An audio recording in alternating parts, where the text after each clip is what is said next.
श्री, मैंने तुम्हें इस विषय में पहले ही चेतावनी दी थी। तुम्हारे माता पिता को तो एक दूसरे के निकट आना था ना, किंतु वो दोनों तो एक दूसरे से दूर हो रहे हैं। तो आप पास लाइए ना माता, आप तो साक्षात जगत जननी है, मेरी भी तो मदद कीजिए ना। आप तो चुटकी बजाकर सब समस्या को ठीक कर सकती हैं। नहीं श्री, यह करना कदापि अनुचित है। मनुष्य की भावनाओं को भगवान नियंत्रित नहीं कर सकते। उसे अपने सारे निर्णय अपनी बुद्धि और विवेक से ही लेने होते हैं। लेकिन माता, अगर मनुष्य गलती से किसी गलत इंसान को चुन ले, तब तो हम उसको सही रास्ता दिखा सकते हैं ना। नहीं श्री, कदापि नहीं। मनुष्य अपने हर निर्णय के लिए स्वतंत्र है। उन्हें किसके साथ रहना है, ये निर्णय उन्हें स्वयं ही करना होगा। क्षमा करना माता, और मैं ऐसा नहीं होने दे सकती। मैं अभी जाके सबको बता दूंगी कि मम्मी और अभिराज अंकल ने शादी नहीं की है। वैभव चाहे कुछ भी दिखाए, चिल्लाए, गुस्सा दिखाए, बट डीप डाउन वो तुमसे बहुत प्यार करता है और तुम भी उससे बहुत प्यार करती हो। ठीक है, तुम नहीं जा सकती तो मैं जाके बात करता हूँ और ये सारी मिसअंडरस्टैंडिंग है ना, क्लियर करता हूँ। नो अभिराज, तुम जाके किसी को कुछ नहीं बताओगे। मैं क्यों किसी को कोई एक्सप्लेनेशन दूं? वैभव अब मेरी लाइफ में नहीं है, तो मेरी लाइफ में क्या चल रहा है और मैं किसी के साथ हूं या नहीं, इसकी डिटेल्स मैं उसे क्यों दूं? And you are wrong Abhiraj. मेरे दिल में वैभव के लिए कोई फीलिंग्स नहीं है। Shreya, stop it Abhiraj. ये जो तुम्हारा वैभव और मेरा पैचअप कराने का आइडिया है ना, ड्रॉप कर दो प्लीज, वरना मैं तुमसे बात नहीं करूंगी। अभिराज, यू नो मैं कितनी अकेली हूं। माँ तो पहले ही चली गई, पापा भी बीमार रहते, बस तुम ही हो मेरे लाइफ में एक इकलौते दोस्त। मैं तुम्हें नहीं खोना चाहती, प्लीज।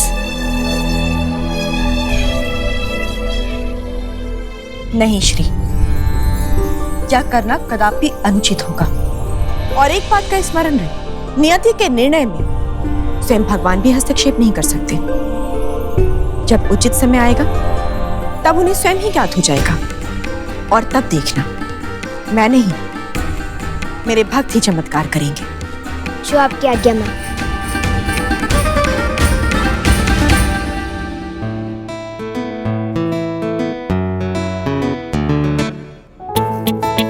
Hello hello.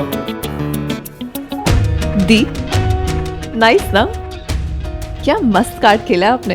वैभव को तो पूरा का पूरा गिल्ट ट्रिप के बाथटब में डुबो दिया आपने। I really like it.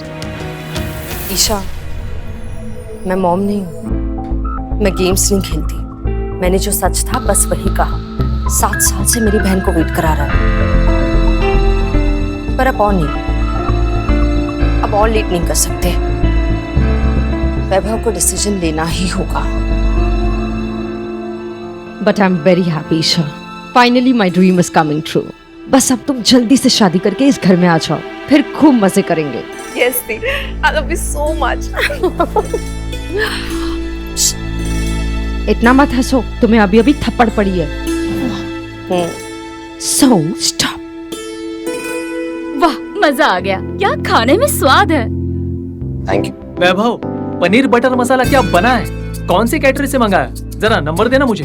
ये तो माया की मम्मी का कमाल है, केटर उन्होंने ही चुना है। खाने की तारीफ सुन सुनकर तो मुझे भी भूख लग गई है। मैं जरा चक्कर आता हूँ। हाँ,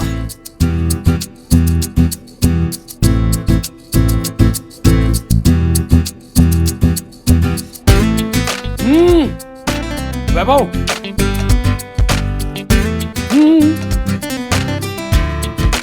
वैभव, हाँ, बहुत यम्मी खाना है यार, कितना मस्त खाना है।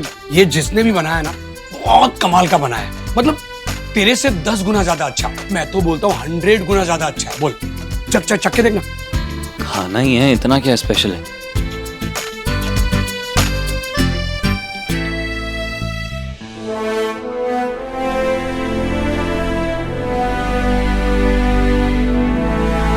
है ना कमाल? बेहतरीन है और मुझे पता है किसने बनाया है।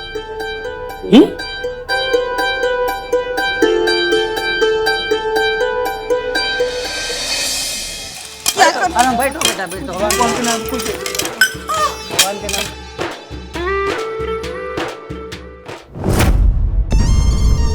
सविता दुकान पे है, कहीं वैभव को सब सच न बता दे।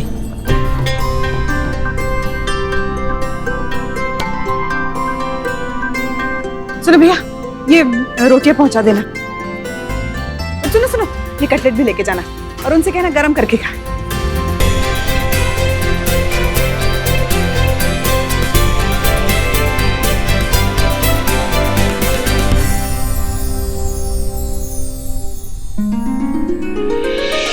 मम्मी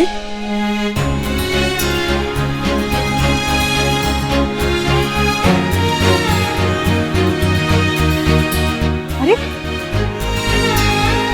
तुम दोनों यहाँ, सब ठीक है ना? मम्मी ये सब खाना आपने बनाया? कोई प्रॉब्लम है? पसंद नहीं आया? नहीं नहीं, बहुत अच्छा खाना बनाया आपने। एक्चुअली मैंने और वैभव ने जैसे ही खाना खाया ना, हम तो समझ गए थे कि आप ही ने बनाई ये, क्योंकि टेस्ट जानते हैं ना हम दोनों। पर आप यहाँ पर खाना बना रही है इतनी गर्मी में, क्यों मम्मी? वहाँ चलो। वही तो मैं कब से इनको बोल रही हूँ कि सविता जी चलिए घर पे चल के कुकिंग कीजिए, लेकिन जिद्दी नहीं, इतनी तुम्हारी बात सुनी नहीं रही है। बोले नहीं, ये बड़ी जगह है, मैं कंफर्टेबल हूँ, मैं यही खाना बनाऊंगी। चलिए घर चलते, मैं सारा बना दूंगी। नहीं, घर नहीं, वो आपके दुकान में वो जो किचन है ना, उसमें बनाइए खाना। पर आपकी हालत ऐसी कैसे? वो क्या है ना कि सविता जी आने के लिए ही तैयार नहीं थी, मान ही नहीं रही थी, तो मैंने सोचा उन्हें कंपनी देने के लिए यहाँ किसी न किसी को होना चाहिए, तो मैं यहाँ रुक गई और थोड़ा हाथ भी बटा दिया। एंड यू नो रोहित बेटा, मुझे ये सब कुछ करने की आदत नहीं है, तो ये हालत। मैं कब से रिक्वेस्ट कर रही हूँ सविता जी से कि चलिए चलिए, मानती नहीं है। कौन सी भाषा में रिक्वेस्ट कर रही थी आप? कुछ समझ में नहीं आया, फ्रेंच था कि स्पेनिश? अच्छा अभी वैभव रोहित बेटा तुम दोनों आ गए, तो तुम ही कहो अपनी माँ से घर चलने के लिए। अरे बेटे का जन्मदिन है, आपको तो घर होना चाहिए ना। चलिए ना सविता जी, आई। हाँ मम्मी, आप यहाँ पर क्या कर रही हो? पार्टी घर में चल रही है, वहां पर चलो ना, साथ में मिलकर खाते हैं हम लोग। हाँ? चलिए।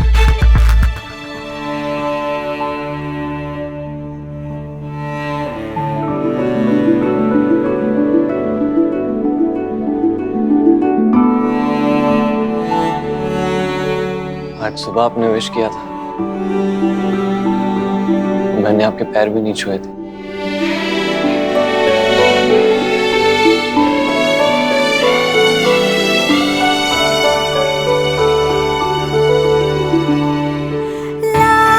खुश रह।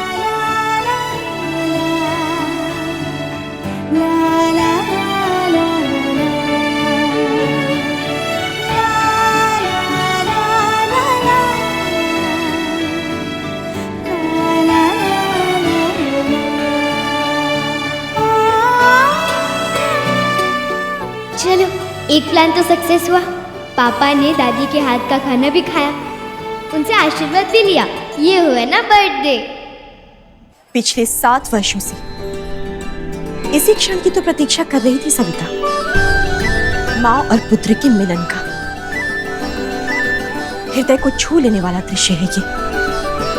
यहाँ श्री ने नियति को नियंत्रित नहीं किया वंश, और परिणाम स्वरूप परिस्थितियां स्वयं ही अनुकूल हो रही है।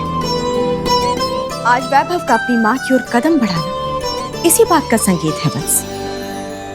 इसी प्रकार यदि श्री वैभव और श्रेया को उनके निर्णय स्वयं ही लेने थे, तो समस्या का हल अति शीघ्र निकल आएगा।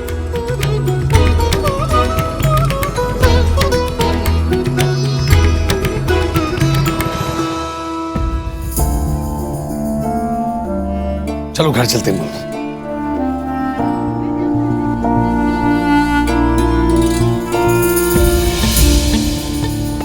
आंटी आंटी हमारा कटोरा तो दो।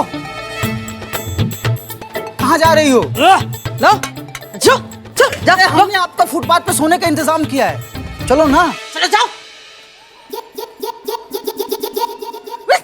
फुटपाथ पर सोने का इंतजाम किया है। नॉनसेंस। से सुंदरी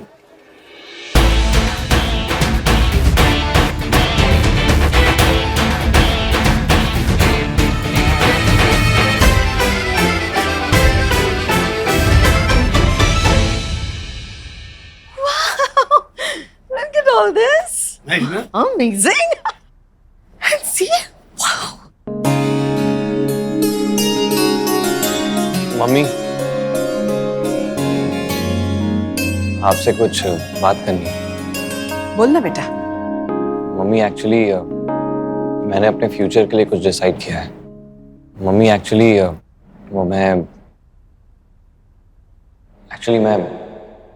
मैं ईशा को शादी के लिए प्रपोज करना चाहता हूँ।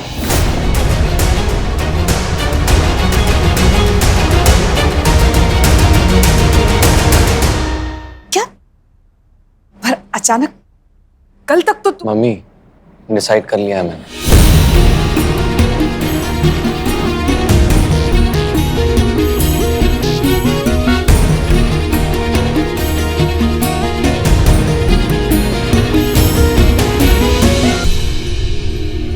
ये क्या पापा?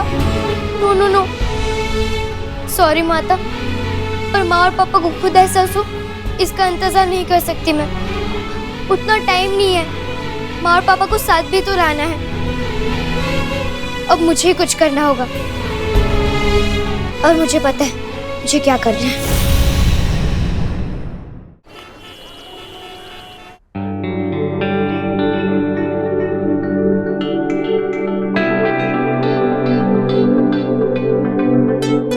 आशा, hello uncle.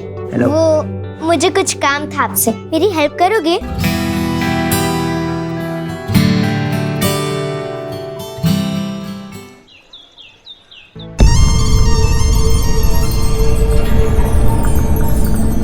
I'm so proud of you, my girl.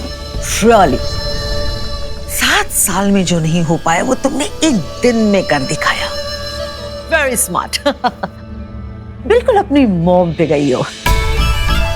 बस अभी वैभव ने राइट डिसीजन लेना चाहिए और ईशा के साथ शादी करने के लिए हाँ कह देना चाहिए। मॉम, एक्चुअली मैं एक बात कहना चाह रहा था। मैं ये सोच रहा था कि मतलब शादी का मामला है, इतना बड़ा फैसला है, तो ऐसे वैभव पे प्रेशर डालना ठीक नहीं लगता मुझे। ईशा खुद ये चाहेगी कि वैभव उसे पूरे दिल से अपनाए, है ना कि ऐसे जल्दबाजी।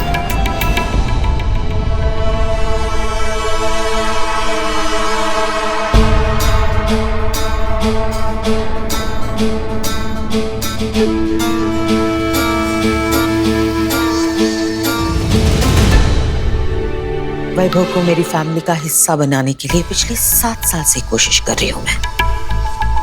So रोहित बेटा, don't spoil it.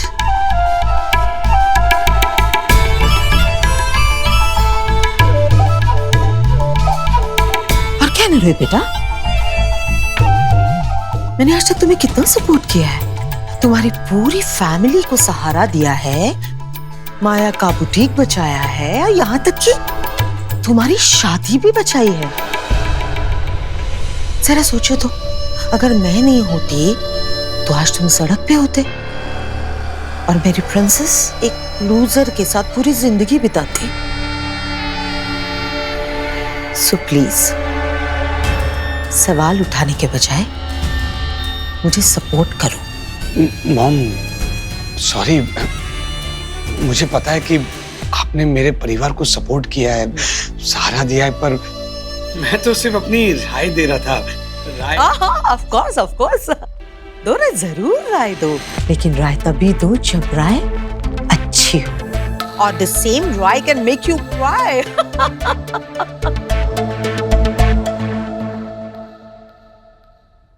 और तुम्हें तो पता है आयरा मुझसे कितना प्यार करती है। उसे अगर पता चल गया कि उसके पापा उसकी नानी के साथ बिल्कुल कोऑपरेट नहीं कर रहे तो वो कितनी नाराज होगी, गुस्सा हो जाएगी और फिर शायद तुमसे बात ना करे, और ये भी हो सकता है कि तुमसे हमेशा हमेशा के लिए दूर हो जाए।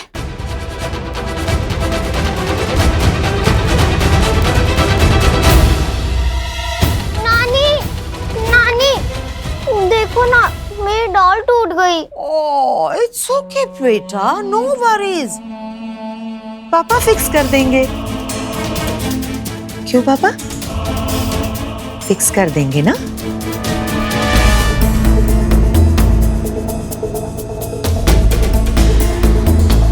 Good.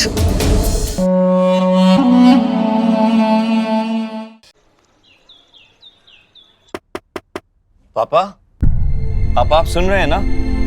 पापा मैंने अपनी लाइफ का बहुत बड़ा डिसीजन लिया है। मैं कल ईशा को शादी के लिए प्रपोज करने जा रहा हूँ,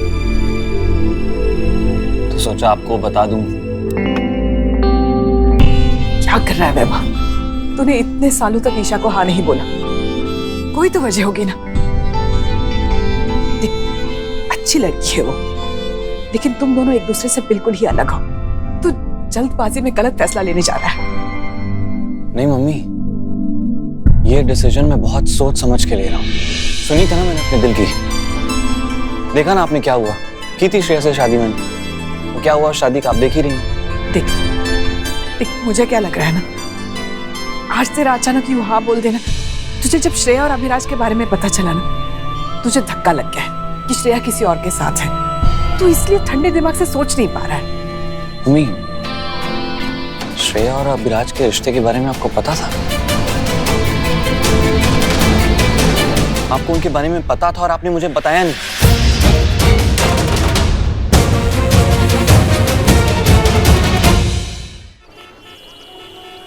तुम वही अनाथालय वाली बच्ची हो ना, जिसे सविता जी अपने साथ लेके गई थी? हाँ अंकल। एक बात कहूं, आपकी शक्ल देख के ऐसा लगता है कि आप उसी घर की बच्ची हो। वो तो मैं हूँ ही, पर आपको देख के सबको लग रहा है कि आप माँ की हस्बैंड हो, पर हो नहीं। आपने कुछ कहा? नहीं, अभी तक तो नहीं कहा, पर कहना है। हाँ तो बोलो, आप यहाँ क्यों आए हो? आपको सच का साथ देने की हिम्मत देने आई हूँ। क्या मतलब? वो एक्चुअली कल ना मंदिर में एक खास पूजा है, लक्ष्मी माँ और विष्णु जी की। तो 10 शादीशुदा या जिनकी शादी होने वाली है, ऐसे जोड़े चाहिए। उनको मंदिर में बुला के आशीर्वाद दिया जाएगा। वो पंडित जी ने हम बच्चों को ये जिम्मेदारी दी थी, ये सब इंतजाम करने की। 9 का तो इंतजाम हो गया, पर एक कम पड़ रहा है, तो मैंने सोचा कि आपको और श्रेया आंटी को बोलूं। नहीं बेटा, हम दोनों पति पत्नी। ये जो तुम्हारा वैभव और मेरा पैचअप कराने का आइडिया है ना, ड्रॉप कर दो प्लीज, वरना मैं तुमसे बात नहीं करूंगी। मेरा मतलब है कि हम दोनों थोड़े बिजी हैं, नहीं आ पाएंगे। सॉरी। ओह नो, मुझे लगा था आप बहुत स्वीट हो, मना नहीं करोगे, पर आप तो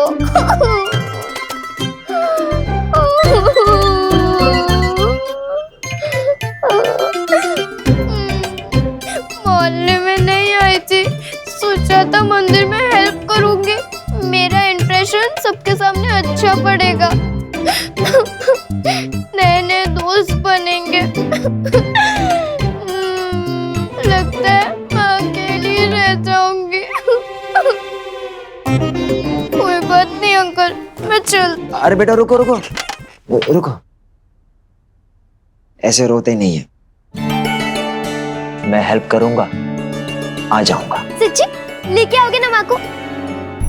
मेरा मतलब माँ के मंदिर में श्रेया आंटी को। पक्का ले आऊंगा, इतनी प्यारी बच्ची को कोई मना कर सकता है? इधर आओ, बैठो। क्या हुआ? आपने मेरी हेल्प की ना, मुझे भी आपको कुछ देना है, बैठो ना। आशीर्वाद देना है, खुश रहो। खूब तरक्की करो। थैंक यू माते, थैंक यू।